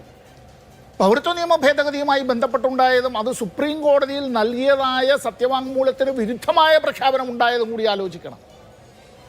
ജനങ്ങളെ വർഗീയമായി ഭിന്നിപ്പിക്കുന്നതിന് വേണ്ടിയാണ് അത് ചെയ്യുന്നത്. ഇത് കഴിഞ്ഞിട്ടാണ് ഈ കർഷക പ്രക്ഷോഭം വരുന്നത്. ആ കർഷക പ്രക്ഷോഭത്തിൽ പങ്കെടുത്ത ആളുകളെ വിളിച്ചത് മാത്രമല്ല, അവരെ ആക്ഷേപിച്ചത് മാത്രമല്ല, അവർ ദേശവിരുദ്ധരായി ചിത്രീകരിക്കാൻ സർക്കാരിൻ്റെ പണം ഒഴിച്ചത് മാത്രമല്ല, ആ കർഷകരുടെ നേർക്ക് വളരെ സമ്പന്നരായ BJP നേതാക്കളുടെ മക്കളടക്കം വില കൂടിയ കാറുകൾ ഓടിച്ചു കയറ്റിയത് മാത്രമല്ല, അവിടെ സായുധ പോലീസിൻ്റെ ട്രക്കുകളടക്കം ഇടിച്ചു കയറ്റി പുരുഷന്മാരും സ്ത്രീകളും അടക്കമുള്ള കർഷകർ അവർ കൊല്ലപ്പെട്ടു. ഈ കഴിഞ്ഞ വർഷം ഇന്ത്യയിൽ ഒരു വലിയ പ്രക്ഷോഭം നടന്നു തൊഴിലാളികളുടെ. ആ പ്രക്ഷോഭത്തിൽ ഏതാണ്ട് 25 കോടി ആളുകളാണ് പങ്കെടുത്തത്, ലേബർ കോഡുകളുമായി ബന്ധപ്പെട്ടുള്ള ഇത്തരം കാര്യങ്ങൾ.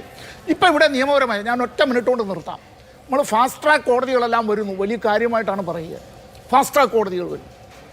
2025 കണക്ക് മാത്രം പറയാം. ഫാസ്റ്റ് ട്രാക്ക് കോടതികളായി ഇന്ത്യയിൽ 2,45,575 കേസുകളാണ് 2025 അവസാനം പെൻഡിങ് ആയിട്ടുള്ളത്. പോക്സോ കോടതികളടക്കം നിലവിലുണ്ട് ഈ ഫാസ്റ്റ് ട്രാക്ക് കോടതികളിൽ. SC/ST അട്രോസിറ്റീസിൻ്റെ അത് പട്ടികജാതി പട്ടികവർഗ വിഭാഗത്തിൽപ്പെട്ടവരുടെ നേർക്കിടക്കുന്ന ആക്രമണങ്ങളെ തടയുന്നതിന് വേണ്ടി അവർക്ക് സംരക്ഷണം നൽകുന്നതിന് ആ ഇരകളെ സംരക്ഷിക്കാൻ ഒക്കെ ഇത്തരത്തിൽ കേസുകളുണ്ട്. എന്നിട്ട് എന്താ സ്ഥിതി? വർഷങ്ങളായി ഇഴഞ്ഞു നീങ്ങുകയാണ്. ഡൽഹിയിൽ മാത്രമുള്ള ഫാസ്റ്റ് ട്രാക്ക് കോടതികളിൽ അഭിലാഷ് ഒന്ന് അത് നോക്കിയിട്ട് പറഞ്ഞോളൂ, 6 വർഷത്തിലപ്പുറമായി ഫാസ്റ്റ് ട്രാക്ക് കോടതികളിൽ കേസുകൾ അവിടെ പരിഹരിക്കപ്പെടാതെ പെൻഡിംഗ് ആയി നിൽക്കുകയാണ്. ഇതാണ് അവസ്ഥ. ഇവിടെ ഓരോ വർഷവും ഇവിടെ വരുന്നത് 1,43,936 പുതിയ കേസുകൾ വരുമ്പോൾ 66,500 കേസുകളാണ് ഡിസ്പോസ് ചെയ്തു പോകുന്നത്. ഇവിടെ ഇത് ഈ ഫാസ്റ്റ് ട്രാക്ക് കോടതി കൊണ്ട് കാര്യങ്ങളെല്ലാം പരിഹരിച്ചു കളയാം എന്നാണ് നമ്മൾ പറയുന്നത്. ഇനി പോലീസ് കമ്മീഷനിലേക്ക് പരാതി പോകാനാണ് പറയുന്നത്. 120 ദിവസത്തിനുള്ളിൽ ആ കംപ്ലൈൻറ്റുകളെല്ലാം പരിഹരിക്കപ്പെടണം എന്നുള്ള ഉദ്ദേശത്തിൽ തുടങ്ങിയതാണ് ഇത്തരത്തിലുള്ളത്. വർഷങ്ങൾ കഴിഞ്ഞാലും ഇതൊന്നും തീരില്ല. ഭരണകൂടത്തിന് പൗരന്മാരുടെ മേൽ എന്തും ചെയ്യാമെന്നുള്ള നിലയിലേക്ക് അത് ഈ അപ്രഖ്യാപിത അടിയന്തരാവസ്ഥയുടെ ബൂട്ട്സ് അങ്ങനെ ഈ സാധാരണ മനുഷ്യൻ്റെ നെഞ്ചത്തേക്കെല്ലാം ചവിട്ടിക്കയറ്റുക എന്നുള്ളതിന് സമമാണ്. ഭരണകൂടത്തിൻ്റെ കരങ്ങളിലൊന്നാണ്, one of the organs of the state ആണ് പോലീസ് എന്നത്. ആ പോലീസിനെ ഇത്തരത്തിൽ നിയമവിരുദ്ധമായി ആയുധങ്ങൾ ഉപയോഗിക്കാൻ പാടില്ലാത്ത ആയുധങ്ങൾ ഉപയോഗിക്കാൻ പുരുഷ പോലീസുകാരടക്കം അങ്ങനെ പെൺകുട്ടികളെ അപമാനിക്കുന്ന നിലയിലേക്ക് എന്ന് മാത്രമല്ല, നമ്മൾ ഈ റോഡിലേക്ക് ഇറങ്ങുമ്പോഴത്തേക്ക് നമ്മൾ CCTV ദൃശ്യങ്ങളും ഇതെല്ലാം TV-യിൽ എടുക്കുന്നതൊക്കെ ഉണ്ട്. സുപ്രീം കോടതിയിൽ ഇപ്പോൾ ഒരു കേസുണ്ട്. സുപ്രീം കോടതിയിലെ കേസ് എന്താണെന്ന് പറയുക, സ്ത്രീകൾ മഴയത്തും അതുപോലെ തന്നെ അവരെല്ലാം അത്തരത്തിൽ വരുന്നു, അല്ല അവരുടെ നേരെ ഈ ജലപീരങ്കി പ്രയോഗിക്കുന്നു, സ്ത്രീകൾ ഈ ശരീരമെല്ലാം നനഞ്ഞു നിൽക്കുമ്പോൾ കൃത്യമായി അതെല്ലാം ഇങ്ങനെ എടുത്തുകൊണ്ട് എന്താ ഈ പോലീസുകാർക്ക് എന്താ അതിൻ്റെ ഒരു കാര്യം? അത്തരം കാര്യങ്ങൾക്കല്ല, ഒരു സ്ത്രീയുടെ ഒരു വനിതയുടെ ഫോട്ടോ എടുക്കുന്നത് അവരുടെ അനുമതിയോടുകൂടി ആയിരിക്കണമെന്ന് പറയുമ്പോൾ ഇത്തരത്തിലുള്ള കാര്യങ്ങൾ എന്ന് വെച്ചാൽ ഞാനിപ്പോൾ തുറന്നു പറയുകയാണ്, സ്ത്രീ ശരീരത്തിൻ്റെ നഗ്നത അടക്കം അത് പകർത്തുന്നതിന് ഭരണകൂടത്തിന് അത്തരത്തിൽ ആര് നൽകിയ അധികാരം? ബഹുമാനപ്പെട്ട സുപ്രീം കോടതി ഇതുമായി ബന്ധപ്പെട്ട ഈ അതിക്രമങ്ങളുടെ വീഡിയോ കേൾക്കാൻ we are not interested to see എന്നൊക്കെ പറയുമ്പോൾ അതൊക്കെ മുകളിലിരിക്കുന്ന മിലോഡ് യുവർ ലോർഡ്ഷിപ്പ് അതെല്ലാം അത്തരത്തിൽ. പക്ഷേ പറഞ്ഞത് ഇവിടെ എരുതിയിൽ എണ്ണ ഒഴിക്കുന്നത് പോലെ ആയിപ്പോയി. തുടക്കം ചില വാക്കുകൾ അത്തരത്തിൽ വന്നതാണ്. നാം പറഞ്ഞ വാക്കുകളുടെ അടിമകളും പറയാത്ത വാക്കുകളുടെ ഉടമകളും എന്ന് വിൻസ്റ്റൺ ചർച്ചിൽ പറഞ്ഞില്ലേ, അത് അത്തരത്തിൽ സംഭവിച്ചത്. ഭീകരമായ തൊഴിലില്ലായ്മ 16.6% തൊഴിലില്ലായ്മ. 1ാം ക്ലാസ്സിൽ ചേരുന്ന കുട്ടികൾ ഇന്ത്യയിൽ 10ാം ക്ലാസ്സിലേക്ക് എത്തുമ്പോൾ 62% ഡ്രോപ്പ് ഔട്ട്. ഇതെല്ലാം നടക്കുകയാണ്. നമ്മൾ ഈ ഗോദോയെ കാത്തെന്ന് ഒരു നാടകമുണ്ട് സാമുവൽ ബക്കറ്റിൻ്റെ, ഒരിക്കലും വരാത്ത ഗോദോയെ കാത്തു, ഒരിക്കലും കിട്ടാത്ത തൊഴിലിന് വേണ്ടി കാത്തിരിക്കുകയാണ്. അത്തരത്തിൽ ആ യുവജനങ്ങളുടെ നിരാശ പ്രതിഷേധമായി മാറുക സ്വാഭാവികമാണ്, മനുഷ്യ സഹജമാണ്. അടിച്ചമർത്തലല്ല വേണ്ടത്. തീർച്ചയായിട്ടും അടിച്ചമർത്താൻ സാധിക്കില്ല. ഷേമൻ കാരശ്ശേരി വിദ്യാർത്ഥി പ്രസ്ഥാനങ്ങളുടെയും വിദ്യാർത്ഥി സമരങ്ങളുടെയും ചരിത്രം, സിവിൽ സൊസൈറ്റി മൂവ്മെന്റുകളുടെ ചരിത്രമൊക്കെ എടുത്തു നോക്കിയാൽ അങ്ങനെ തന്നെയാണ്. 1974 നവനിർമ്മാൺ ആന്തോളൻ നടക്കുന്നു ഗുജറാത്തിൽ. ചിമൻഭായ് പട്ടേലിന് രാജിവെക്കേണ്ടി വന്നു. ആത്യന്തികമായി ഇന്ദിരാഗാന്ധിക്ക് അടിയന്തരാവസ്ഥ പ്രഖ്യാപിക്കേണ്ടി വന്നു. പിന്നീട് ഇന്ദിരാഗാന്ധി ഭരണത്തിൽ നിന്ന് ഔട്ടാവുന്നത് നമ്മൾ കണ്ടു. അണ്ണാ ഹസാരെയുടെ സമരം ഇവിടെ സൂചിപ്പിച്ചു. 3 കൊല്ലത്തിന് ശേഷം 44 സീറ്റിലേക്ക് കോൺഗ്രസ് പതിക്കുന്നതും നരേന്ദ്രമോദിയുടെ വരവും നമ്മൾ കണ്ടു. അപ്പോൾ സിവിൽ സൊസൈറ്റി പ്രസ്ഥാനങ്ങൾ ഇന്ത്യയിൽ തന്നെ വലിയ തോതിൽ രാഷ്ട്രീയത്തിന്റെ ഗതി മാറ്റിയിട്ടുണ്ട്. ഗതി മാറ്റാൻ പര്യാപ്തമാണ് ഈ പ്രക്ഷോഭം എന്ന തിരിച്ചറിവിലായിരിക്കുമോ കേന്ദ്ര സർക്കാർ സത്വരമായ നടപടികളിലേക്ക് കടന്നത്? ഒരു കാരണവശാലും ഇത്രയും കാലം സംരക്ഷിച്ചുകൊണ്ടിരുന്ന പ്രധാനെ ഇനി സംരക്ഷിക്കേണ്ടെന്ന് തീരുമാനിച്ചതും ഒരുപക്ഷെ അതുകൊണ്ടാവുമല്ലോ.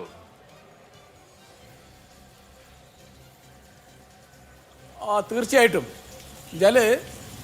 പോലീസ് പെരുമാറിയത് നന്നായില്ല എന്ന് പറഞ്ഞത്, പ്രധാനപ്പെട്ട ഒരാൾ പറഞ്ഞത് BJPയുടെ സമുന്നതനായ നേതാവ് ഡോക്ടർ മുരളി മനോഹർ ജോഷിയാണ്. അദ്ദേഹം എൻ്റെ ഓർമ്മ ശരിയാണെങ്കിൽ വളരെ കാലം സർവകലാശാല അധ്യാപകനായിരുന്നു. അപ്പോൾ ഒരു അധ്യാപകൻ്റെ വേദന അദ്ദേഹത്തിന് എളുപ്പത്തിൽ തിരിയും. അപ്പോൾ കുട്ടികളിങ്ങനെ തല്ലുകൊള്ളുകയും ഈ തരത്തിൽ തെരുവിൽ കിടക്കുകയും ചെയ്യുന്നത് അവരോട് ഈ തരത്തിൽ സായുധരായ പോലീസിൻ്റെ മേച്ചിൽ.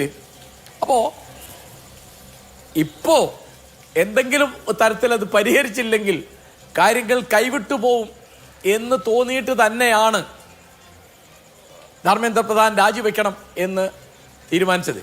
പ്രധാൻ രാജിവെച്ചില്ലെങ്കിൽ പ്രധാനമന്ത്രി രാജിവെക്കണം എന്ന് ഞങ്ങൾ പറയാൻ പോവാണ് എന്ന് CJP നേതാവ് അഭിജിത് ദീപ്കെ പറഞ്ഞിരുന്നു. അപ്പോൾ അവിടേക്ക് പോവാണ്. കാരണം പിടിച്ചാൽ കിട്ടില്ല. കാരണം തൊട്ടപ്പുറത്ത് നമ്മൾ കണ്ടല്ലോ 2022 എന്നാണ് എൻ്റെ ഓർമ്മ, ശ്രീലങ്കയിൽ വിദ്യാർത്ഥി സമരമാണ്. 2024 ബംഗ്ലാദേശിൽ, 2025 നേപ്പാളിൽ, പിന്നെ വലിയ നമ്മൾ ഒരിക്കലും മറന്നു പോകാൻ പാടില്ലാത്തൊരു കാര്യമാണ് 1952 ബംഗ്ലാദേശിലുണ്ടായ വിദ്യാർത്ഥി സമരം. അവിടെ കാര്യം വളരെ ലളിതമായിരുന്നു. അതായത് പാകിസ്ഥാൻ്റെ പിറവി അറിയിച്ചുകൊണ്ട് മുഹമ്മദ് അലി നടത്തിയ പ്രസംഗത്തിൽ പാകിസ്ഥാൻ്റെ ഔദ്യോഗിക ഭാഷ ഉറുദു ആവും എന്ന് പറഞ്ഞിരുന്നു. 5ാമത്തെ കൊല്ലം ഢാക്ക യൂണിവേഴ്സിറ്റിയിലെ വിദ്യാർത്ഥികളാണ് പറഞ്ഞത് ഞങ്ങളെ ഉറുദുവിൽ ഭരിക്കാൻ പറ്റില്ല, ഞങ്ങൾ ബംഗാളികളാണ് എന്ന്. അങ്ങനെ ഭാഷാ സമരമാണ്. ആ സമരം അടിച്ചമർക്കാൻ നോക്കി ആദ്യം തന്നെ ഢാക്ക യൂണിവേഴ്സിറ്റിയിലെ വിദ്യാർത്ഥികൾ 5 പേര് കൊല്ലപ്പെട്ടു. പിന്നെ ആ സമരം കത്തിപ്പടരാണ്. ആ സമരമാണ് അവിടുത്തെ ഈ മതേതര ജനാധിപത്യത്തിൻ്റെ ഒരു ഒഴുക്കായിട്ട് മാറിയത്. അങ്ങനെയാണ് മുജീബുർ റഹ്മാനെ പോലുള്ള വലിയ നേതാക്കന്മാർ വരുന്നത്.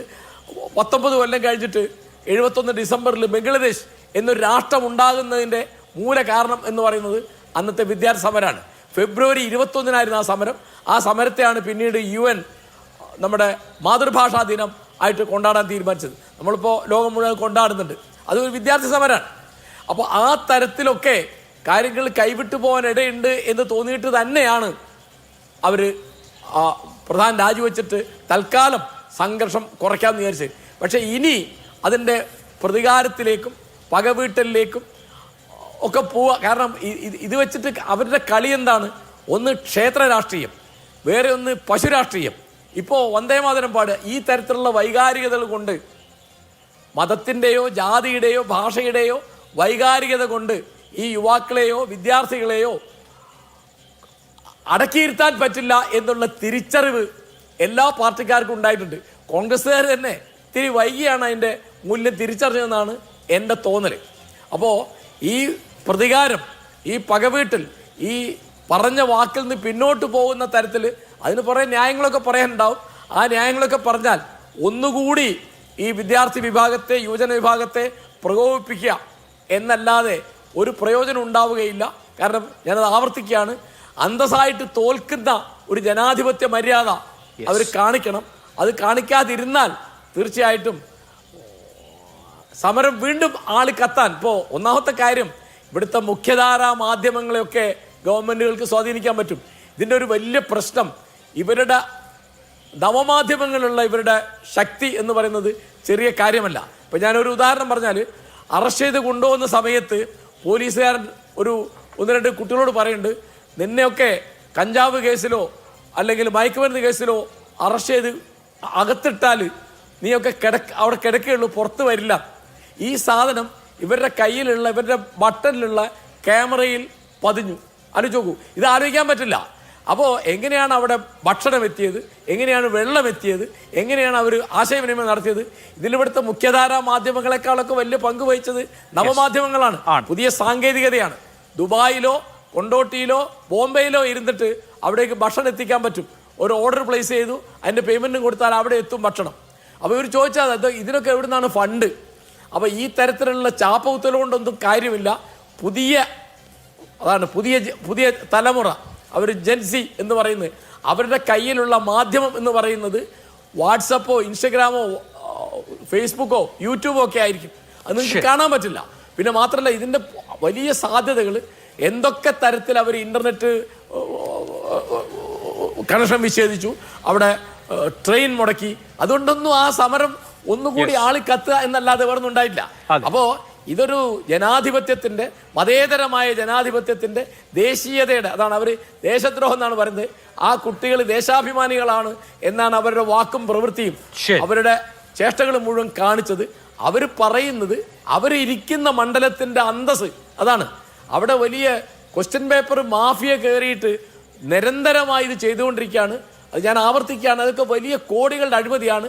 ഒരു ഒറ്റവാക്ക് പറഞ്ഞാൽ ഒരു അഴിമതി വിരുദ്ധ സമരമാണ് നടക്കുന്നത്.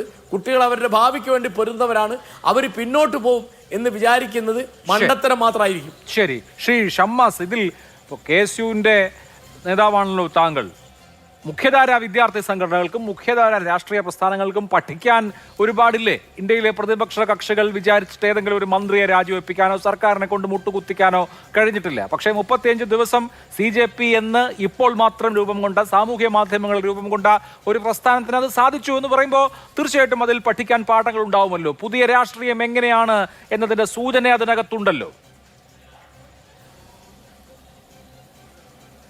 തീർച്ചയായും അഭിലാഷ്, ഇവിടെ താങ്കൾ സൂചിപ്പിച്ചതുപോലെ തന്നെ ഒരു മുഖ്യധാര രാഷ്ട്രീയ പ്രസ്ഥാനങ്ങൾക്കും വിദ്യാർത്ഥി ഉയര സംഘടനകൾക്കുമെല്ലാം മാതൃകയാക്കാൻ പറ്റുന്ന ചില പ്രവർത്തന രീതികൾ കൂടി വിദ്യാർത്ഥി മുന്നേറ്റത്തിനുണ്ടായിട്ടുണ്ട്. അതുകൊണ്ട് തന്നെയാണ് ഞങ്ങൾ അവരുയർത്തിയ മുദ്രാവാക്യത്തെയും അവരോട് ഐക്യപ്പെട്ടുകൊണ്ട് തന്നെ അവരുടെ പോരാട്ടത്തിന് ശ്രീ രാഹുൽ ഗാന്ധി ഉൾപ്പെടെയുള്ള വളരെ തന്ത്രപരമായ നീക്കങ്ങളിലൂടെ സമരമാർഗങ്ങളിലൂടെയൊക്കെ പിന്തുണ പ്രഖ്യാപിച്ച് അത് കൂടുതൽ ജനശ്രദ്ധയിലേക്കും മാധ്യമ ശ്രദ്ധയിലേക്കും രാജ്യം ശ്രദ്ധിക്കുന്ന രീതിയിലേക്കൊക്കെ കൊണ്ടുപോകുന്നതിനുള്ള നടപടികൾ സ്വീകരിച്ച് മുന്നോട്ട് പോയതും ആ പോരാട്ടത്തിന് അവരോടൊപ്പം ചേർന്ന് നിന്ന് മുന്നിൽ നയിച്ചതുമെല്ലാം ആ ഒരു തിരിച്ചറിവിൻ്റെ കൂടെ അടിസ്ഥാനത്തിൽ തന്നെയാണ്. അതായത് ഇതിൽ പൂർണ്ണമായും ഈ മൂവ്മെൻറ്റിനെ അങ്ങ് തള്ളിക്കളയുന്ന ഒരു സമീപനമൊന്നും ഒരു ഘട്ടത്തിലും സ്വീകരിച്ചിട്ടില്ല.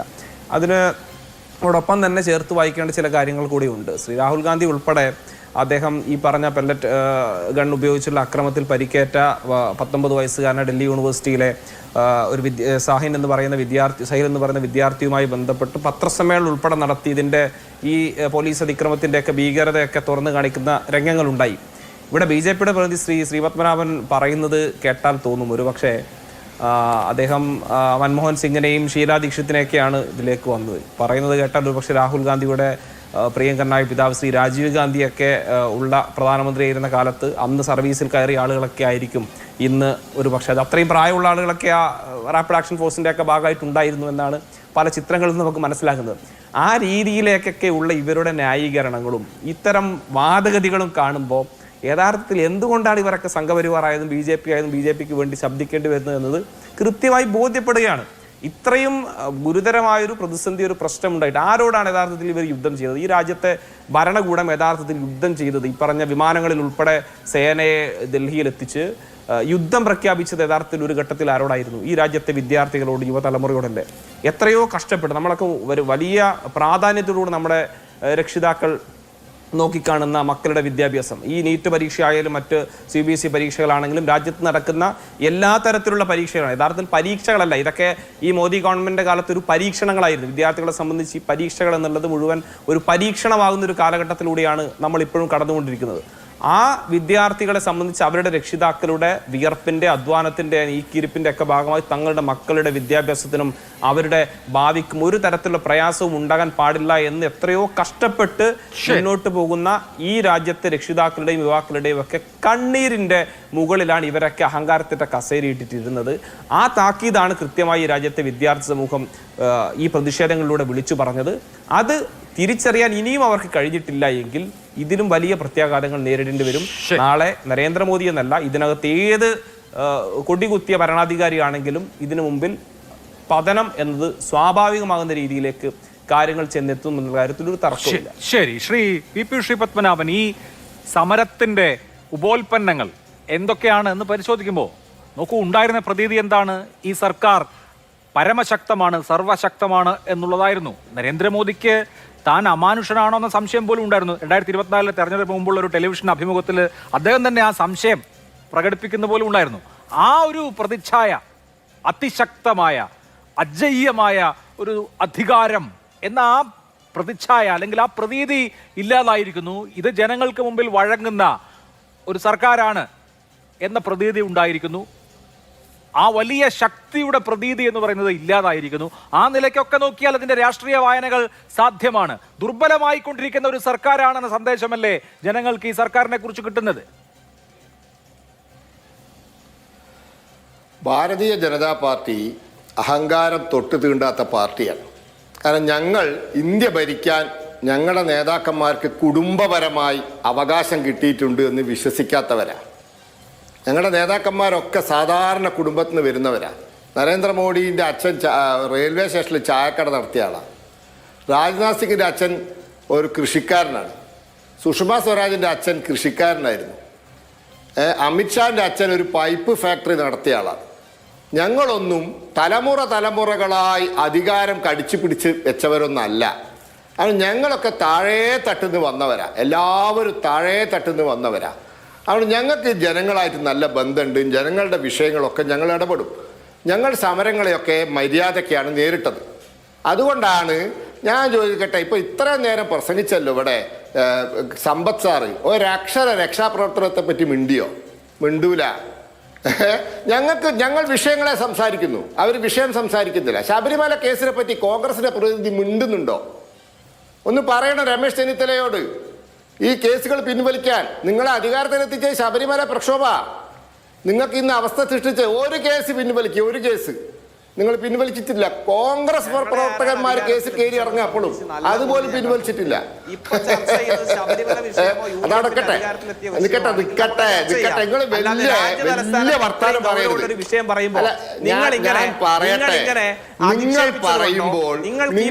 നിങ്ങൾ പറയുമ്പോൾ ഇതാണ് തകരാറ്, ഇതാണ് കുഴപ്പം, ഇതാണ് കുഴപ്പം, ഇതാണ് കുഴപ്പം, ഇതാണ് കുഴപ്പം, ഇതാണ് കുഴപ്പം, ഇതാണ് കുഴപ്പം, ഇതാണ് കുഴപ്പം, ഇതാണ് കോൺഗ്രസ്സുകാരെ കുഴപ്പം. എല്ലാവരും കണ്ടോളി, പ്രേക്ഷകരൊക്കെ കണ്ടോളി. ഇതാണ് വരെ കുഴപ്പം, ഇതാണ് വരെ കുഴപ്പം. കോൺഗ്രസ്സുകാർക്ക് വിമർശനം കേൾക്കുമ്പോ പഠിക്കാൻ നടപടി. നിങ്ങൾ സംസാരിക്കുമ്പോൾ ഞാനൊരു അക്ഷരം മിണ്ടിയില്ല. ഈ ഉത്തരം മുട്ടുമ്പോ കൊഞ്ഞനം കാട്ടണ്ട, ഉത്തരം മുട്ടുമ്പോ കൊഞ്ഞനം കാട്ടണ്ട, കാര്യമില്ല. ഉത്തരം കൊഞ്ഞനം കാട്ടണ്ട. പിൻവലിക്ക്. ശബരിമല ഭക്തന്മാർക്കെതിരെ എടുത്ത ഒരു കേസ് പിൻവലിക്ക്. ശബരിമല ഭക്തന്മാർക്കെതിരെ എടുത്ത ഒരു കേസ് പിൻവലിക്ക്. ശബരിമല ഭക്തന്മാർക്കെതിരെ എടുത്ത ഒരു കേസ് പിൻവലിക്ക്. ഒരു കേസ് പിൻവലിക്ക്. ശബരിമല വിഷയത്തിൽ എടുത്ത തട്ടിപ്പ് അവസാനിപ്പിക്കും. ശരി ശരി ശരി ശരി ശരി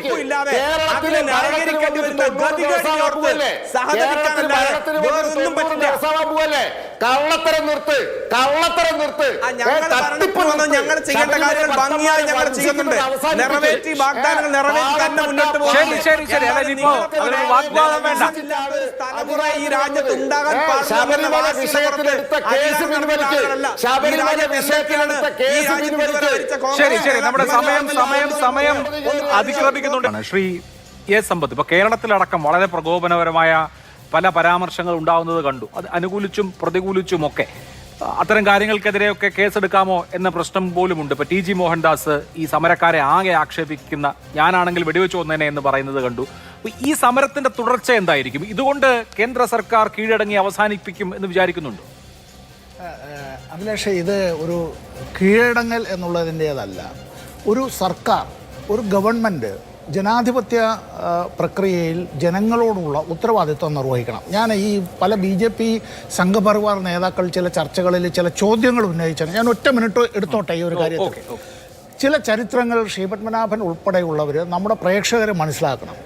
1972 മാർച്ച് മാസം 26 മഥുര റേപ്പ് കേസ് എന്ന മഥുര എന്ന പേരുള്ള ഒരു ആദിവാസി പെൺകുട്ടി മഹാരാഷ്ട്രയിലെ ഒരു പോലീസ് സ്റ്റേഷനിൽ വെച്ച് 2 പോലീസ് ഉദ്യോഗസ്ഥരാൽ ആ പ്രായപൂർത്തിയെത്താത്ത പെൺകുട്ടി തൻ്റെ സഹോദരനെ പിടിച്ചുകൊണ്ട് പോയത് അന്വേഷിക്കാൻ പോയതാണ്, വേറെ ആരും ഇല്ലാത്തതുകൊണ്ട്. ആ പെൺകുട്ടിയെ ക്രൂരമായി ബലാത്സംഗം ചെയ്തു. നമ്മുടെ ഇന്ത്യൻ പീനൽ കോഡിൽ പിന്നീട് കസ്റ്റോഡിയൽ റേപ്പ് എന്ന് പറയുന്ന ഒരു ഉപവകുപ്പ് തന്നെ എഴുതി കസ്റ്റോഡിയൽ റേപ്പിന് കഠിനമായ ശിക്ഷ നൽകേണ്ടി വന്നത് സുപ്രീം കോടതിയിലടക്കം ഈ പറയുന്ന ഉദ്യോഗസ്ഥരെ, അത് ഹൈക്കോടതി, ട്രയൽ കോടതിയുടേതായിട്ടുള്ള വിചാരണ കോടതി ഇവരെ ഈ വെറുതെ വിട്ടത്, ഹൈക്കോടതി അവരെ ശിക്ഷിച്ചു. അതിനെതിരായി അവർ സുപ്രീം കോടതി പോയപ്പോൾ സുപ്രീം കോടതി അവരെ അങ്ങ് വിട്ടു. ഇതിനെതിരായി പാർലമെൻറ്റ് സ്തംഭിച്ചു. എത്രയോ ആളുകൾ, ആ പല പത്രങ്ങൾ എഴുതി പാർലമെൻറ്റ് ഇങ്ങനെ സ്തംഭിക്കാമോ? തെരുവിലടക്കം സ്ത്രീകൾ രംഗത്തിറങ്ങി, അക്രമ സംഭവങ്ങളടക്കം സമരത്തിൻ്റെ ഭാഗമായി ഉണ്ടായി. പക്ഷേ നിയമത്തിൽ ഭേദഗതി ഉണ്ടായി. ഒന്ന്. രണ്ടാമത്തെ കാര്യം, ഓർമ്മയുണ്ടോ ഈ 2012 ഡിസംബർ 16 ഡൽഹിയിൽ രാത്രി ഓടിക്കൊണ്ടിരിക്കുന്ന ഒരു ബസ്സിനകത്ത് വെച്ചൊരു പെൺകുട്ടി ക്രൂരമായി ബലാത്സംഗത്തിന് വിധേയമായത്? നമ്മൾ നിർഭയ കേസ് എന്നാണ് പറയാറുള്ളത്. ഈ കേസിലും ചില ആളുകൾ ചോദിച്ചു, എന്തിനാണ് ആ പെൺകുട്ടി രാത്രിയിൽ ബസ്സിൽ ഒറ്റയ്ക്ക് യാത്ര ചെയ്തത്, അവളുടെ ഈ പറയുന്ന ഒരു ആൺ സുഹൃത്തിനോടൊപ്പം യാത്ര ചെയ്തത്? മറ്റേ മധുര എന്ന ആ പാവപ്പെട്ട പെൺകുട്ടിയുടെ കാര്യത്തിൽ ചോദിച്ചാൽ എന്തിനാണ് അവൾ ഒറ്റയ്ക്ക് പോലീസ് സ്റ്റേഷനിലേക്ക് പോയതെന്ന് ചോദിച്ചതുപോലെ ഇവിടെ ഇത് ചോദിച്ചു. ഇത്തരം കാര്യങ്ങളിൽ മനസ്സിലാക്കേണ്ടുന്ന ഒരു കാര്യം, ഇത്തരം കാര്യങ്ങൾ രാഷ്ട്രത്തിൻ്റെ മനസാക്ഷിയാണ് ഞെട്ടിക്കുന്നത്. മുറിവുകൾ നാം മറന്നേക്കും, ഇഞ്ചുറീസ് അത് നമ്മൾ മറന്നേക്കും, പക്ഷേ അപമാനം നാം ഒരിക്കലും മറക്കില്ല.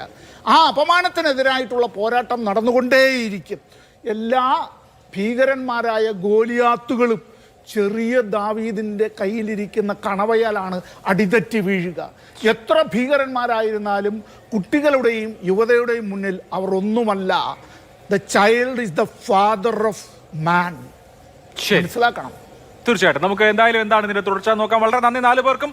സൂപ്പർ പ്രൈം ടൈം അവസാനിച്ചു. നമസ്കാരം.